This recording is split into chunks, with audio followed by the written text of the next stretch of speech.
Hello everyone, welcome to UPSC पे चर्चा with विशाल। तो आज हम आगे कैरी फॉरवर्ड करेंगे जो हमने पार्लियामेंट चैप्टर स्टार्ट करा था प्रीवियस वीडियो में। तो चलिए पढ़ते हैं आगे। Voting in house. तो जितने भी मैटर हैं जस्ट लाइक जैसे जो भी सिटिंग होती है किसी भी हाउस में, दोनों सदनों में, तो एक अगर आप देखेंगे तो या तो जॉइंट सिटिंग होती है, दोनों में अलग अलग क्या होता है, मीटिंग चल रही होती है। तो जिस टाइम पे अगर कोई एक डेडलॉक हो जाता है तो उस टाइम पे तो जॉइंट सिटिंग करी जाती है। यानी मान लीजिए लोकसभा में कोई बिल पारित हो गया, राज्यसभा में नहीं हो पाया, राज्यसभा में हो गया, लोकसभा में नहीं हो पाया, इस तरीके से तो फिर एक जॉइंट सिटिंग होती है, दोनों हाउसेस को डिसाइड करा जाता है मेजोरिटी ऑफ वोट्स के थ्रू, मेंबर्स के जो भी प्रेजेंट एंड बोर्डिंग है, वोटिंग प्रिसाइडिंग ऑफिसर को एक्सक्लूड करके जितने भी लोग वहाँ पे प्रेजेंट है तो फिर वो वोटिंग देखी जाती है। फिर वो मेजोरिटी वोट्स अगर आते हैं तो फिर वो डेडलॉक रिजॉल्व हो जाता है। कुछ ही मैटर ऐसे हैं जिनमें स्पेसिफिकली मेंशन्ड है कॉन्स्टिट्यूशन में, जैसे कि इम्पीचमेंट जो प्रेसिडेंट का, या अमेंडमेंट जो कॉन्स्टिट्यूशन का, जो रिमूवल है प्रिसाइडिंग ऑफिसर का पार्लियामेंट का। इसके अंदर में क्या है कि इसमें स्पेशल मेजोरिटी चाहिए, ना कि कोई ऑर्डिनरी मेजोरिटी। ओके, जो प्रिसाइडिंग ऑफिसर है हाउस का, वो वोट नहीं करेगा फर्स्ट इंस्टांस में, बट वो एक्सरसाइज करेगा कास्टिंग वोट, यानी कि इन केस ऑफ टाई वो वोट डालेगा, वरना तो नहीं डालता है। और जो प्रोसीडिंग्स है हाउस की वो वैलिड हैं irrespective of any unauthorised voting और पार्टिसिपेशन और any vacancy in its membership. जो कुछ पॉइंट मतलब ध्यान में रखने वाले हैं प्रोसीजर से रिलेटेड लोकसभा के। On the conclusion of a debate, जो स्पीकर है वो the speaker shall put the question and invite those who are in favour of the motion to say. मतलब वही है कि वो बोलते हैं कि अगर जो इसके फेवर में तो बोलिए आई एस, और अगेंस्ट में तो नो। ठीक, इस तरीके से तो उसके अकॉर्डिंग वो पता कर लेते हैं कि हाँ, मतलब ज़्यादा लोगों ने यस बोला तो हाँ ऑब्वियसली आते हैं, मेजोरिटी है इसमें। ये स्पीकर वो बोलते हैं then the speaker shall then say क्या कि I think the ayes और the noes as the case में भी हैव इट, यानी कि या तो यस ज़्यादा होंगे या नो ज़्यादा होंगे, जो भी, तो वो उसको बोलते हैं। तो बोलते हैं कि आई थिंक ये जो यस है तो वो ज़्यादा है, तो इसलिए इस बिल को पारित करा जाता है, या नो ज़्यादा है तो फिर वो बोलते हैं कि चलो इसको ये पारित नहीं होता, इस तरीके से। तो वो if the opinion of the speaker as to the decision of a question is not challenge he sells it twice. तो जिससे कि जो क्वेश्चन ना हो उनके इस ओपिनियन पे, तो वो दो बार इस चीज़ को बोलते हैं। ठीक, the ayes have it, the ayes have it, या the noes have it, the noes have it, इस तरीके से। ओके, नेक्स्ट होता है कि इफ़ जो ओपिनियन है स्पीकर की as the decision of a question is challenge, he shall order that lobby be cleared. Okay, मतलब इफ़ अगर उसके डिसीजन को चैलेंज करा जाए तो वो ऑर्डर दे सकता है कि लॉबी को क्लियर करा जाए। और after the lapse of 3 minute and 30 second he shall put the question a second time and declare whether in his opinion ayes or noes have it. यानी कि वो ये फिर 3 मिनट 30 सेकेंड के बाद वो फिर दोबारा से इस चीज़ को बोलते हैं और फिर अपनी ओपिनियन के अनुसार डिक्लेयर करते हैं। इफ़ जो ओपिनियन है वो अगेन चैलेंज हो जाती है तो वो फिर डायरेक्ट वोट कराते हैं। ठीक, रिकॉर्डिंग के थ्रू। ओके, वही है कि जो उनके पास मीटर्स टाइप से रहते हैं वो उसके थ्रू क्या वोट करवाते हैं रिकॉर्डर में, कि येस और नो की जो स्लिप है उसमें आप उसमें वोट डाल दीजिए। ठीक, इफ़ अगर ओपिनियन में स्पीकर की जो if in the opinion of the speaker जो डिवीज़न है वो नेसेसरली क्लेम्ड है, तो वो मेंबर से पूछ सकते हैं कि आप इसके फेवर में हैं या नो में हैं respectively. Okay, to rise in their, मतलब अपनी जगह पे खड़े होके आप बताइए। ठीक, ऑन अकाउंट बिंग टेकन, मतलब जस्ट लाइक जैसे कि भाई जो यस के उसमें हैं तो खड़े हो जाइए, जो नो में हैं तो वो खड़े हो जाइए, फिर वो डिक्लेयर कर देते हैं अपना। ठीक है, डिक्लेयर कर देते हैं डिटर्मिनेशन हाउस का, और इन केसेस में जो नाम है वोटर का वो shall not be recorded. Okay, language in parliament जो कॉन्स्टिट्यूशन है वो डिक्लेयर करता है हिंदी एंड इंग्लिश, जो कि लैंग्वेज रहेंगी ट्रांजैक्ट करने के लिए बिजनेस हमारे पार्लियामेंट में, यानी कि जो चीज़ें चलेंगी प्रोसीडिंग्स वो हिंदी एंड इंग्लिश में चलेंगी। ठीक, हाउवर जो प्रेसाइडिंग ऑफिसर है वो परमिट कर सकते हैं मेंबर को कि वो एड्रेस करे हाउस को अपनी मदर टंग में भी, तो वो वहाँ पर ट्रांसलेटर वगैरह होते हैं, तो फिर मतलब इसके थ्रू आपको पता चलता रहता है कि हाँ ये क्या बोल रहे हैं क्या नहीं। अब ऐसा ज़रूरी थोड़ी है कि सबको हिंदी और इंग्लिश भी आए। ठीक, दोनों सदनों में जो अरेंजमेंट्स है वो बनाए गए हैं ट्रांसलेशन के लिए। English was to be discontinued as a floor language after the expiry of 15 years. वो 15 ईयर्स वाला था ना उसमें, कि इस 1965 वाला कि जो 15 साल तक ही रहेगी ये इसकी लैंग्वेज। तो जो ऑफिशियल लैंग्वेज एक्ट 1963 फिर उसने अलाउ करा इंग्लिश कि वो कंटिन्यू रहेगी हिंदी के साथ, वरना 1965 तक ही रहती वो। तो जैसे रिजर्वेशन आगे बढ़ता रहता है वैसे इसको आगे बढ़ा दिया, जैसे रिजर्वेशन हर 10 साल में आगे बढ़ता रहता है, ठीक। तो वैसे ही आप समझ सकते हैं। तो राइट है मिनिस्टर का एंड अटॉर्नी जनरल का, in addition to the member of a house, जो जितने भी मिनिस्टर हैं एंड जो अटॉर्नी जनरल है इंडिया का, उसके पास अधिकार है बोलने का और पार्ट लेने का प्रोसीडिंग्स में दोनों सदनों की, ये जॉइंट सेटिंग में हाउसेस की एंड किसी भी कमेटी में पार्लियामेंट की जिसका भी वो मेंबर हो, ठीक। Without being entitle to vote, मतलब वो है कि पार्लियामेंट की कमेटी में तो वो जा सकते हैं, ठीक, of which he is a member, और ज़रूरी नहीं कि वो उसमें वोट ही डालें, ठीक, मतलब वोट नहीं उनका काउंट करा जाता है, ओके। किसका? ये जो अटॉर्नी जनरल वगैरह हैं। इसके दो रीज़न है इस प्रोविज़न के पीछे कि जो मिनिस्टर है वो पार्टिसिपेट कर सकते हैं प्रोसीडिंग में हाउस की जिसका वो मेंबर नहीं है। दूसरे शब्दों में कि जो मिनिस्टर बिलोंग करता है लोकसभा को पार्टिसिपेट कर सकता है प्रोसीडिंग्स में राज्यसभा की, और राज्यसभा वाला लोकसभा की। बट वो ये वोट तो अपने वहीं करेंगे ना जहाँ इनका नाम है। अब जैसे 7th क्लास का बच्चा 8th क्लास में जाके बैठ जाए तो अब रजिस्टर में जिसका भी वो मैम जो अब एब्सेंट प्रेजेंट मार्क कर रही हैं तो नाम थोड़ी होगा 7th क्लास वाले स्टूडेंट का, वो तो 8th मार्क के बैठ गया है ऐसे ही पढ़ने के लिए कि उसका मन था पढ़ लिया। इस तरीके से जो मिनिस्टर है जो कि मेंबर नहीं है किसी भी सदन का वो पार्टिसिपेट कर सकता है प्रोसीडिंग में दोनों हाउसेस की। बट यहाँ पे ये नोट करने वाली बात है कि उसका लगभग 6 महीने क्या रहना चाहिए, मतलब 6 महीने तक तो वो मिनिस्टर रहेगा, लेकिन उसके बाद उसको किसी भी पार्लियामेंट सदन से चुन के आना पड़ेगा। लैमडक सेक्शन ये रेफ़र करता है लास्ट सेशन है ये जो कि ऑफ द एग्जिस्टिंग लोकसभा, यानी कि जो कि लास्ट मतलब जैसे अभी लोकसभा फिनिश हुई, ठीक, फिर न्यू वाली आएगी तो न्यू से पहले जो सेशन है लास्ट सेशन है जो कि अभी कंटिन्यूस में चल रही है जो ओल्ड लोकसभा है। तो न्यू लोकसभा से पहले जो सेशन होता है एग्जिस्टिंग लोकसभा का तो वो लैमडक सेशन, इसके अंदर में जो मेंबर होते हैं एग्जिस्टिंग लोकसभा के वो रीइलेक्ट होके नहीं आते, okay, to the new Lok Sabha are called lame duck, यानी कि लैमडक वो उन्हें बोला जाता है जो कि प्रीवियस लोकसभा में मेंबर्स थे लेकिन नई वाली में वो इलेक्ट होके नहीं आ पाए तो उनको लैमडक बोल दिया जाता है।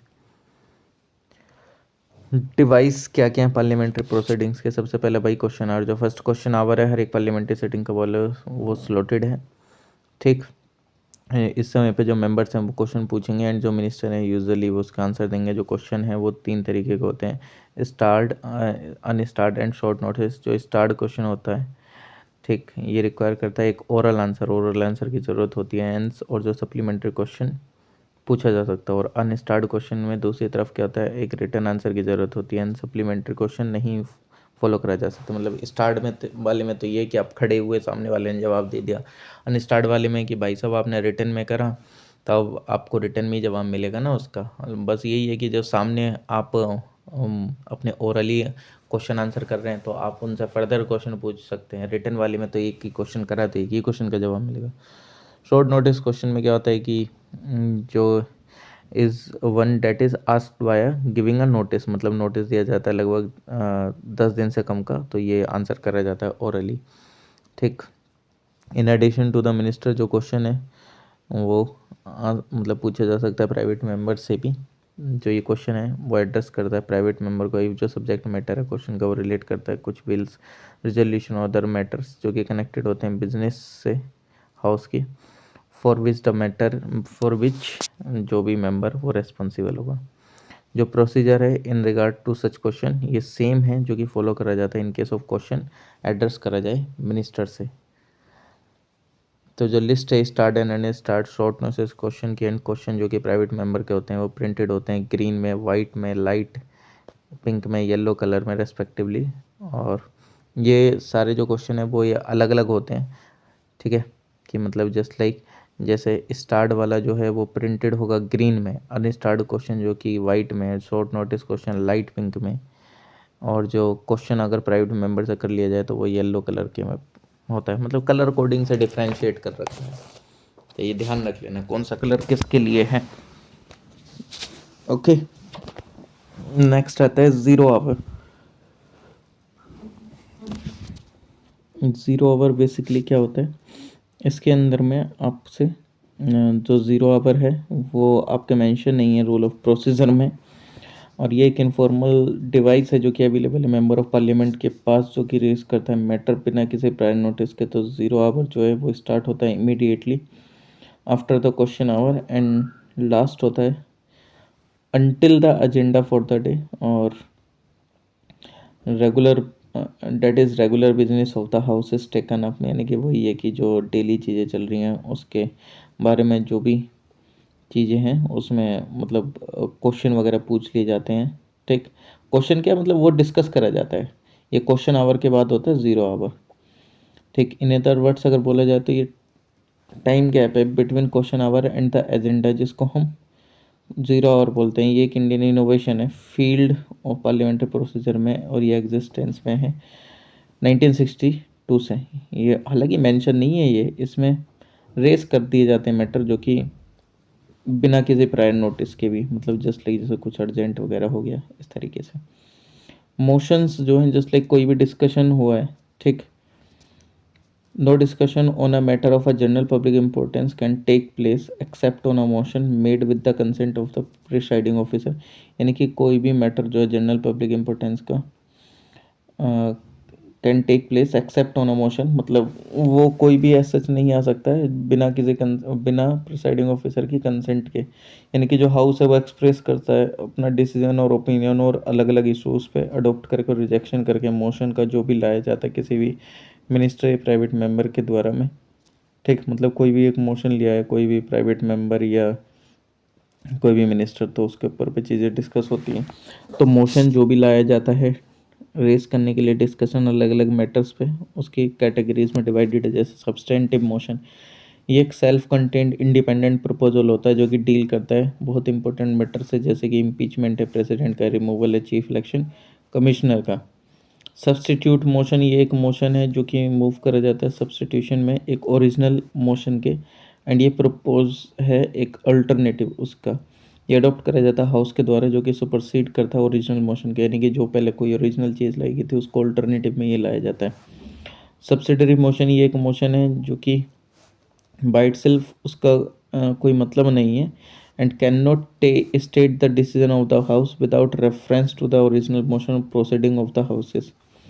ओके, मतलब बिना ओरिजिनल मोशन के रेफरेंस दिए गए इसमें कोई डिसीजन भी नहीं आता है, और जो प्रोसीडिंग्स हैं वो भी नहीं हो पाती हैं। तो ये डिवाइडेड है 3 कैटेगरी में। एंसिलरी मोशन, ये यूज़ करा जाता है एज अ रेगुलर वे है ये प्रोसीडिंग का, जिसमें अलग अलग तरीके की चीज़ें लाई जाती हैं। सुपरसीडिंग मोशन मूव करा जाता है डिबेट में और अन्य ऑन अनदर इशू, जिसमें जो कि सुपरसीड कर देता है इश्यूज़ को। अमेंडमेंट, ये मॉडिफाई करता है सब्स्टिट्यूट करता है only a part of the original motion, जो ओरिजिनल में कोई चीज़ लाई गई है उसको अमेंडमेंट करता है ये। क्लोजर मोशन, ये एक वो मोशन है जो कि मूव करा जाता है मेंबर के द्वारा to cut short the debate on a matter before the house, यानी कि वही है कि छोटी डिबेट करने के लिए हाउस के सामने, तो उसको मतलब एक तरीके से लंबा ज़्यादा डिस्कशन ना हो। इफ़ जो मोशन ये अप्रूव्ड हो जाता है हाउस से तो डिबेट जो स्टॉप हो जाती है, जो मैटर है फिर वो वोट के लिए बोल दिया जाता है। तो 4 तरीके के क्लोजर मोशन होते हैं। सिंपल क्लोजर, ये एक वो मोशन है जिसके अंदर जो मेंबर है वो मूव करता है मैटर को जिसमें सफिशिएंटली डिस्कस होता है vote, matter having sufficiently discuss be now put to vote, मतलब पूरा डिस्कस करके वोट के लिए रख दिया सबके सामने। क्लोजर बाय कंपार्टमेंट, इस केस के अंदर जो क्लोजेस हैं बिल की, जो लेंथी रिजोल्यूशन है उनको एक साथ ग्रुप करके पार्ट्स में रखा जाता है डिबेट के सामने, मतलब डिबेट के लिए, और जो डिबेट है वो कवर करती है इन पार्ट को as a whole, and entire part जो है उसको फिर वोट के लिए रख दिया जाता है। कंगारू क्लोजर, इसके अंदर में ओनली इम्पोर्टेंट क्लोजेस लिए जाते हैं डिबेट के लिए एंड वोटिंग के लिए, एंड इंटरवीनिंग क्लोजेस को स्किप कर दिया जाता है।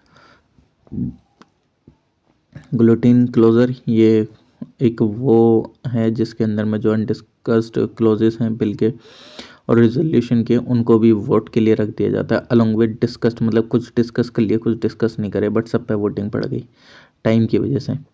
ओके, क्योंकि जो डिस्कशन टाइम है वो इतना ज़्यादा हो जाता है। प्रिविलेज मोशन ये कंसर्न है ब्रीच से रिलेटेड पार्लियामेंट्री प्रिविलेजेस के मिनिस्टर के द्वारा, यानी कि जो पार्लियामेंट से जो प्रिविलेजेस मिले हुए हैं उनका आप उल्लंघन कर देते हैं। ये मूव करा जाता है एक मेंबर के द्वारा जब उसको लगता है कि जो मिनिस्टर है उसने ब्रीच करा है पार्लियामेंट्री प्रिविलेजेस का हाउस के और एक या एक से ज़्यादा मेंबर के द्वारा by withholding facts of a case और बाय गिविंग रॉन्ग और डिसर्टेड फैक्ट, मतलब वही है, या तो उन्होंने गलत चीज़ें प्रोवाइड करी हैं या कुछ इस तरीके से उन्होंने कुछ ऐसे फैक्ट कलेक्ट करे हैं कि जो कि गलत हैं, जो कि दिखा रहे हैं कि इन्होंने ब्रीच करा है पार्लियामेंट्री प्रिविलेजेस का। इसका पर्पस है is to censure the concern minister. Calling attention motion ये इंट्रोड्यूस करा जाता है पार्लियामेंट में मेंबर के द्वारा to call the attention of a minister, मतलब एक अर्जेंट पब्लिक इम्पोर्टेंस मैटर पे अटेंशन लेके आना, ठीक है, एंड एक authoritative statement from him on that matter. नहीं होता कि जैसे कुछ भी कंट्रोवर्शियल इशू चल रहा होता है तो पार्लियामेंट में वो उठ जाता है मुद्दा, तो वो कॉलिंग अटेंशन मोशन के थ्रू लाया जाता है। जैसे कि जो ज़ीरो आवर है ये एक इंडियन इनोवेशन है पार्लियामेंट्री प्रोसीजर में एंड इसका एग्जिस्टेंस 1954 से, तो ज़ीरो आवर की तरह ये एक तरीके से ऐसे समझ लो ये भी। एडजर्नमेंट मोशन ये इंट्रोड्यूस करा जाता है पार्लियामेंट में ड्रॉ करने के लिए अटेंशन सदन की, डिफाइन करने के लिए एक मैटर अर्जेंट पब्लिक इम्पोर्टेंस का, एंड इसको ज़रूरत होती है 50 मेंबर्स की सदन में आने के लिए। जैसे ही ये इंटरप्ट करता है नॉर्मल बिजनेसेस को हाउस के, ये it is regarded as an extra ordinary device. ये इन्वॉल्व करता है element of censure against the government and hence जो राज्यसभा है is not permitted to make use of this device. जो डिस्कशन है एडजर्नमेंट मोशन का should last for not less than 2 hours and 30 minutes।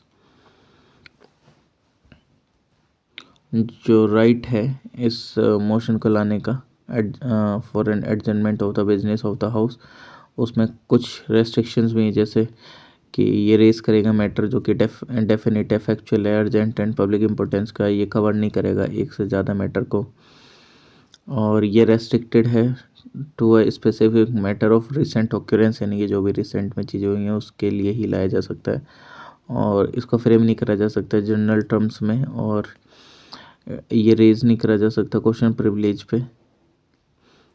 It should not revived, मतलब ये revive नहीं कर सकता डिस्कशन ऑन अ मैटर जो कि डिस्कस्ड है ऑलरेडी सेम सेशन में। ये डील नहीं करेगा किसी भी मैटर से जो कि अंडर है एडजुडिकेशन कोर्ट के, यानी कि कोर्ट में मामला लंबित और उसको आप डिस्कस कर रहे हैं, ऐसा नहीं होगा। ये रेज नहीं करेगा कोई भी question on a district motion. No confidence motion article 75 जो कि कॉन्स्टिट्यूशन का बोलता है कि जो काउंसिल ऑफ मिनिस्टर है वो कलेक्टिवली रेस्पॉन्सिबल है लोकसभा को। इसका मतलब ये है कि जो मिनिस्टर है वो इस ऑफिस में रह सकता है जब तक कॉन्फिडेंस है, यानी कि मेजोरिटी में है, जब तक लोकसभा में उनकी पार्टी, दूसरे शब्दों में कहा जाए तो लोकसभा रिमूव कर सकती है मिनिस्ट्री को ऑफिस से एक पास करके नॉन कॉन्फिडेंस मोशन, यानी कि वही एक तरीके से अगर नो कॉन्फिडेंस मोशन पास हो जाता है। कुल मिला के अगर मेजोरिटी नहीं रहती है लोकसभा में जो वो पार्टी थी जैसे अभी बीजेपी है, अगर उसके खिलाफ नो कॉन्फिडेंस मोशन आ गया तो यानी कि उसमें अगर वो पास हो जाता है तो इससे ये पता चल जाता है कि जो ये पार्टी है वो मेजोरिटी में नहीं है, और जब मेजोरिटी में नहीं है तो ऑब्वियसली बात है वो पूरी जो लोकसभा है वो भंग हो जाती है, और फिर जिस भी पार्टी के पास मेजोरिटी होती है फिर वो पार्टी आती है, फिर उनका प्रधानमंत्री बनेगा। लेकिन इस मोशन को लाने के लिए सपोर्ट चाहिए कम से कम 50 मेंबर्स का। कॉन्फिडेंस मोशन में वही है कि अगर कॉन्फिडेंस मोशन आता है तो ऑब्वियसली बात है कि उसमें आपको विश्वास आप दिखाना पड़ता है कि हाँ हमारे पास मेजोरिटी है और हम गवर्नमेंट बनाने के लिए सक्षम हैं। ठीक। सेंसर मोशन जो कि सेंसर इस motion is different from a non confidence motion, इसके बारे में हम टेबल 22.2 में अभी आगे पढ़ लेंगे। ये रहा देखो, वैसे censure motion non confidence motion ये स्टेट करता है रीज़न इसका अडोप्शन के लिए लोकसभा में। इसको इस तरीके के रीज़न की ज़रूरत नहीं होती है लोकसभा में अडोप्ट करने के लिए। ये मूव करा जाता है अगेंस्ट एन इंडिविजुअल मिनिस्टर और ग्रुप ऑफ मिनिस्टर्स और एंटायर काउंसिल ऑफ मिनिस्टर्स के खिलाफ। ये मूव करा जाता है against the entire council of ministers only. ये मूव करा जाता है censoring the council of minister और स्पेसिफिक पुलिस एक्शंस। ये मूव करा जाता है एस्कर्टिन करने के लिए confidence of Lok Sabha in the council of minister, यानी कि काउंसिल ऑफ मिनिस्टर में लोकसभा का कॉन्फिडेंस है कि नहीं है उसके रिगार्डिंग में लाया जाता है। इफ़ ये पास हो जाता है लोकसभा में तो जो काउंसिल ऑफ मिनिस्टर है उसको ज़रूरत नहीं होती रिज़ाइन करने की ऑफिस से। बट ये इफ़ अगर पास हो जाता है लोकसभा में तो जो पूरी काउंसिल ऑफ मिनिस्टर वो रिज़ाइन कर देती है ऑफिस से। ठीक।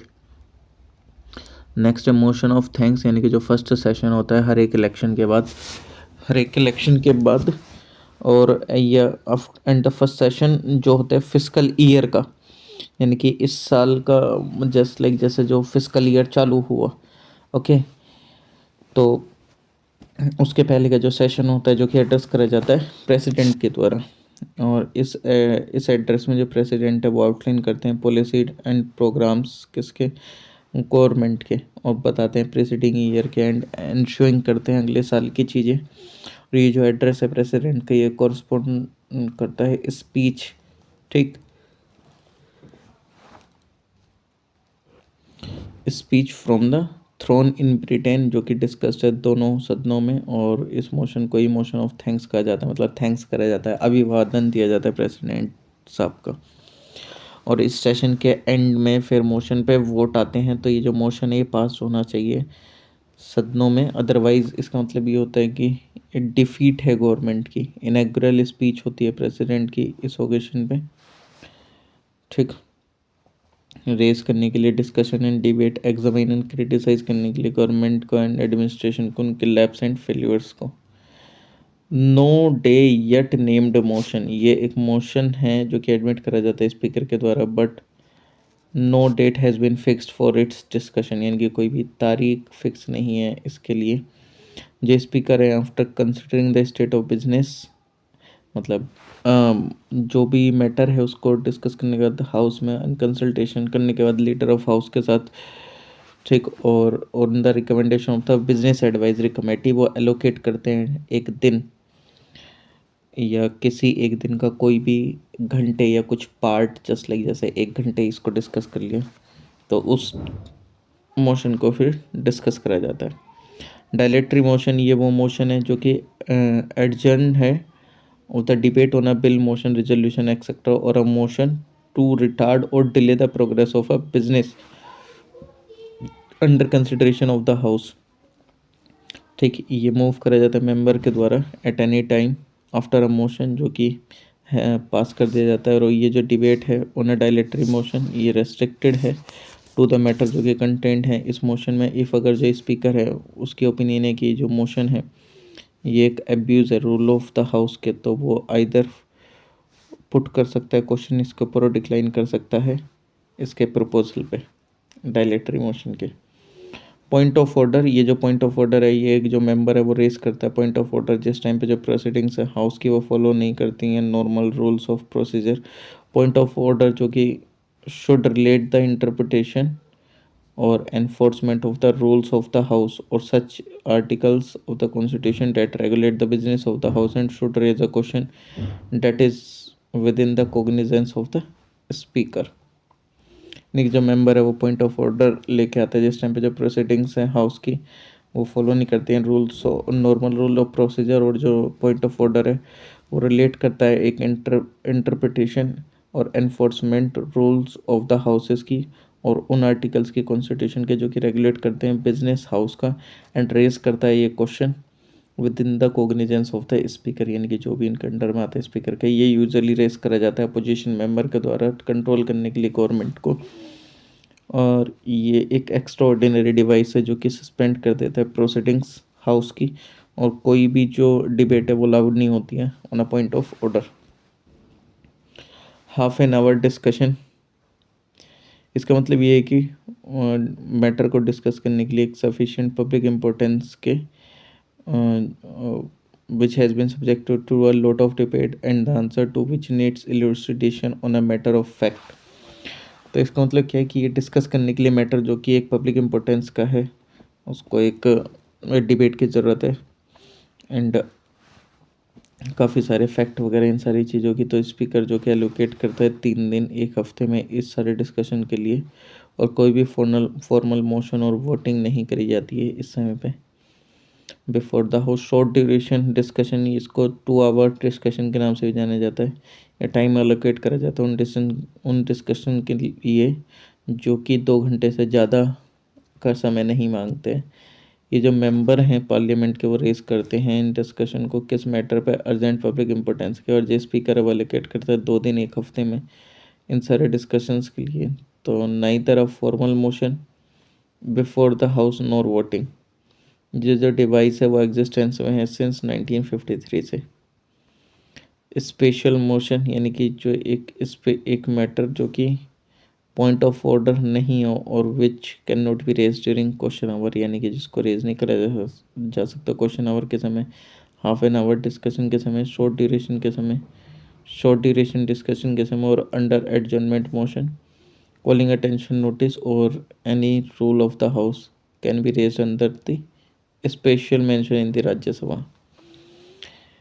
Its equivalent procedural device in the Lok Sabha is known as notice mention under Rule 377। ये पॉइंट ऑफ ऑर्डर की तरह नहीं होता है जो कि रेज नहीं हो सकता है during question hour, half an hour discussion, short duration discussion. ठीक। रिजोल्यूशन यानी कि जो मेंबर है वो मूव करता है कोई भी रिजोल्यूशन ड्रॉ करने के लिए अटेंशन हाउस की गवर्नमेंट के मैटर्स पे जनरल पब्लिक इंटरेस्ट को ध्यान में रखते हुए, तो डिस्कशन है इस रिजोल्यूशन पे स्ट्रिक्टली रिलेवेंट है एंड एक विद इन द स्कोप है। रिजोल्यूशन के जो मेंबर है जो कि मूव करता है रिजोल्यूशन और अमेंडमेंट करता है रिजोल्यूशन में, वो विड्रॉ नहीं कर सकता same except by the leave of the house. Resolution को क्लासिफाइड करा गया 3 कैटेगरीज में।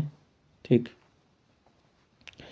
प्राइवेट मेंबर्स रेजोल्यूशन, ये इट इज़ वन जो कि मूव करा जाता है प्राइवेट मेंबर के द्वारा अदर दैन मिनिस्टर, और ये डिस्कस्ड होता है only on alternate Fridays and in the afternoon sitting. Government resolution, ये कि ये वो रेजोल्यूशन है जो कि मूव करा जाता है मिनिस्टर के द्वारा, और it can not take up any day from Monday to Friday, मतलब किसी भी दिन ये आ सकता है।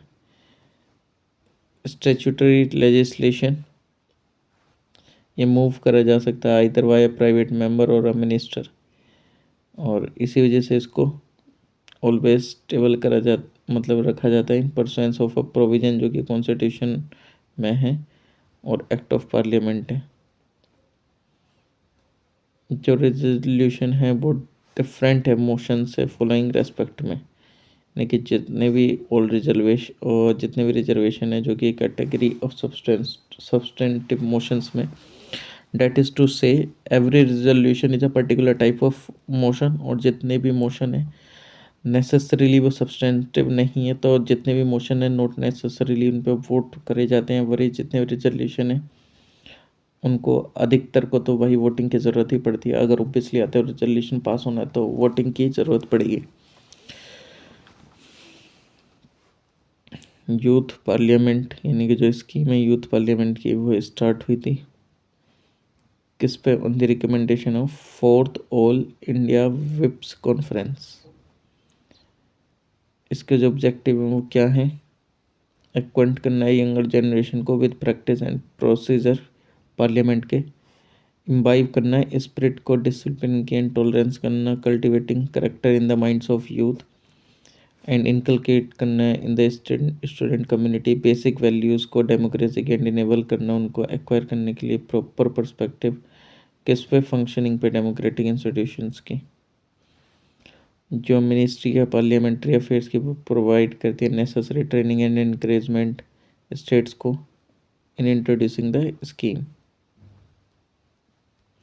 लेजिस्लेटिव प्रोसीजर, पार्लियामेंट में जो लेजिस्लेटिव प्रोसीजर है वो आइडेंटिकल है दोनों सदनों में पार्लियामेंट के, और जो बिल है उसको पास होना पड़ता है सेम स्टेजेस से हर एक सदन की, और जो बिल है वो एक प्रपोजल है लेजिस्लेशन का, एंड ये बन जाता है एक एक्ट और लॉ जिस टाइम पे वो इनेक्ट हो जाता है।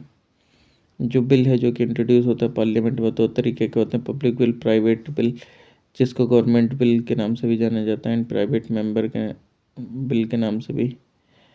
जो बोथ हैं वो गवर्न करे जाते हैं सेम जनरल प्रोसीजर के थ्रू एंड पास होते हैं through the same stages, but ये डिफ़र करते हैं कुछ रेस्पेक्ट में, जो कि हम अभी आगे टेबल 22.3 में भी पढ़ेंगे। ये अभी मैं आपको उसमें देख के बता देता हूँ। देखो, पब्लिक बिल और प्राइवेट बिल। पब्लिक बिल जो कि इंट्रोड्यूस करा जाता है पार्लियामेंट मिनिस्टर के द्वारा, ये इंट्रोड्यूस करा जाता है मेंबर ऑफ पार्लियामेंट के द्वारा अदर देन मिनिस्टर। ये रिफ्लेक्ट करता है पॉलिसीज़ गवर्नमेंट की, गवर्नमेंट की, रूलिंग पार्टी की रिफ्लेक्ट करता है, ठीक। And stand of opposition party एक पब्लिक मैटर पे, इसके ग्रेटर चांस होते हैं कि भाई ये अप्रूव हो जाए पार्लियामेंट के द्वारा, लेकिन प्राइवेट वाले के इतने ज़्यादा चांस नहीं होते कि वह अप्रूव हो जाए पार्लियामेंट के द्वारा। और पब्लिक मेंबर बिल में रिजेक्शन हो जाता, इफ़ अगर रिजेक्शन हो जाता है हाउस से, इसका तो इसका मतलब ये होता है कि जो पार्लियामेंट्री है वो कॉन्फिडेंस में नहीं है उनकी जो गवर्नमेंट है, और रेजिग्नेशन भी हो सकता है। इसका अगर रिजेक्शन हो जाता है हाउस से तो कोई भी एज इम्प्लीकेशन नहीं होती है पार्लियामेंट्री कॉन्फिडेंस को लेके, और कोई भी रेजिग्नेशन एज सच नहीं होता है। ये इंट्रोड्यूस करा जाता है किस में, हाउस में, और रिक्वायर करता है ये 7 दिन का नोटिस। ये इंट्रोड्यूस करा जाता है हाउस में, रिक्वायर करता है 1 महीने का नोटिस। ये ड्राफ्ट करा जाता है कंसर्न डिपार्टमेंट के द्वारा कंसल्ट करके विद द लॉ डिपार्टमेंट। ये ड्राफ्ट करता है क्या, responsibility of the member concern. Okay, आगे चलते हैं कि जो कोई भी बिल इंट्रोड्यूस होता है पार्लियामेंट में उसको क्लासिफाइड करा जाता है 4 कैटेगरी में। ऑर्डिनरी बिल जो कि कंसर्न होता है किसी भी मैटर से other than financial subject. Money bill यानी कि जो कि कंसर्न होता है फाइनेंशियल मैटर से, जैसे कि taxation, public expenditure etcetera. Financial bill जो कि कंसर्न है फाइनेंशियल मैटर से। जो कॉन्स्टिट्यूशन अमेंडमेंट बिल है वो कंसर्न है with the amendment provision of the constitution. जो कॉन्स्टिट्यूशन है उसने सेपरेट प्रोसीजर बनाए हैं for the enactment of the bill. जितने भी ये 4 टाइप के बिल और जो प्रोसीजर है इस रिगार्ड में, just like ordinary bill, money bill, financial bill, वो एक्सप्लेन्ड है, अभी हम पढ़ते हैं। ओके, और जो प्रोसीजर है with regard to the constitution amendment वाला वो तो हम ऑलरेडी पढ़ चुके हैं चैप्टर नंबर 10 में प्रीवियस। तो आप प्रीवियस वीडियोस जाके देख लीजिएगा, उनमें आपको चैप्टर नंबर 10 दिख जाएगा अमेंडमेंट बिल के रिगार्डिंग में। ऑर्डिनरी बिल जो कि पास होता है थ्रू द 5 स्टेजेस पार्लियामेंट में। जैसे कि पहली फर्स्ट रीडिंग होती है, एक ऑर्डिनरी बिल इंट्रोड्यूस होता है दोनों किसी भी सदन में, और ये जो बिल इंट्रोड्यूस करा जाता है मिनिस्टर के द्वारा और ये किसी मेंबर के द्वारा, और जो मेंबर है वो इंट्रोड्यूस करता है बिल को और वो पूछता है and ask to and has to ask for the leave of the house. और जिस टाइम पे जो हाउस है वो ग्रांट कर देता है लीव इंट्रोड्यूस करने के लिए बिल को, तो जो मूवर्स होते हैं इस बिल के वो इंट्रोड्यूस करते हैं इसको रीड करके, इसके टाइटल एंड ऑब्जेक्टिव को, और कोई भी डिस्कशन नहीं होता उस समय पे बिल के। बाद में ये जो बिल है पब्लिश होता है गैजेट में इंडिया के, और इफ़ ये जो बिल है वो गैजेट में हो जाता है यानी कि पब्लिश, तो उसके इंट्रोडक्शन से पहले तो जो लीव है इस हाउस की वो इंट्रोड्यूस करती है bill. Leave of the house to introduce the bill is not necessary. तो जो इंट्रोडक्शन है इस बिल का एंड इसकी पब्लिकेशन एक गजेट कॉन्स्टिट्यूट में वो फर्स्ट रीडिंग होती है बिल की। फिर बाद में सेकंड रीडिंग, इस स्टेज पे जो बिल है वो रिसीव करता है not only the journal but also the detail scrutiny and assume करता है उसके फाइनल शेप, और फिर वो बनाता है एक important stage enactment of bill से रिलेटेड। इनफैक्ट ये जो स्टेज है इन्वॉल्व करती है 3 मोर सब stages, namely stage of journal discussion, committee stage and consideration stage. तो स्टेज ऑफ जर्नल डिस्कशन में क्या होता है, जो प्रिंटेड कॉपीज होती हैं बिल के वो डिस्ट्रीब्यूट करी जाती हैं ऑल मेंबर्स को, और जो प्रिंसिपल है हर एक बिल का एंड उसका प्रोविज़न वो डिस्कस्ड है जनरली, बट जो डिटेल्स हैं बिल की वो डिस्कस नहीं होते हैं। और इस स्टेज में जो हाउस है वो क्या कर सकता है, any of the following 4 action, ठीक, 4 में से कोई एक्शन ले सकता है। या तो वो जो बिल है उसको कंसिडरेशन में रख सकता है इमिडिएटली, और on some other fixed date, कुछ अदर जो भी तारीख फिक्स करी जाए उस समय तक के लिए रख सकता है। या ये क्या कर सकता है, रेफ़र कर सकता है बिल को सेलेक्ट कमेटी को हाउस की, रेफ़र कर सकता है जॉइंट कमेटी को दोनों सदनों की, या ये सर्कुलेट कर सकता है बिल को bill to elicit public opinion. तो जो सेलेक्ट कमेटी है वो कंसिस्ट करती है मेंबर्स को हाउस के जहाँ पे जो बिल है वो ओरिजिनेट हुआ है। एंड जो जॉइंट कमेटी जो वो कंसिस्ट करता है मेंबर्स किसके, दोनों सदनों के।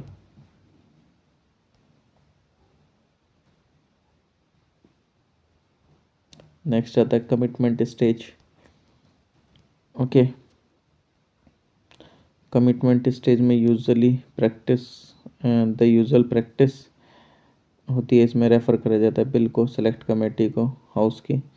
कमेटी एग्जामाइन करती है बिल को thoroughly and in detail close by close, और ये अमेंड करती है उसके प्रोविज़न को बट बिना ऑल्टर करे हुए इसके प्रिंसिपल्स को। और after completely scrutiny and discussion, तो जो कमेटी वो रिपोर्ट करती है बिल को फिर दोबारा हाउस को।